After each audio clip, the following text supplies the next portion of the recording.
നമസ്തേ, ഞാൻ ബിന്ദുലക്ഷ്മി പ്രദീപാണ്, നർത്തകിയാണ്. ഈ വീഡിയോ ഇടാൻ കാരണം ഇന്ന് രാവിലെ കണ്ട ഒരു വീഡിയോയും ഒരു പോസ്റ്റും ആണ്. വളരെ വിഷമം തോന്നി. ഒരു കലാകാരി എന്ന നിലയിൽ ഞാനത് ഇങ്ങനൊരു വീഡിയോ ഇട്ടില്ലെങ്കിൽ എന്നോടും കലയോടും ചെയ്യുന്ന ഒരു അനീതിയായിട്ടാണ് തോന്നുന്നത്. അതുകൊണ്ട് മാത്രമാണ് ഇങ്ങനൊരു വീഡിയോ ഷെയർ ചെയ്യുന്നത്. രാവിലെ മൊബൈൽ എടുത്തപ്പോൾ തന്നെ കണ്ടത് ഒരു പ്രഗത്ഭയായ നർത്തകി ഒരു പ്രഗത്ഭനായ നർത്തകനെക്കുറിച്ച് വളരെ മോശമായി രീതിയിൽ സംസാരിക്കുന്നതാണ് കണ്ടത്.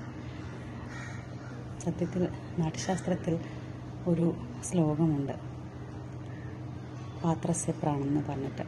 അതിൽ ഒരു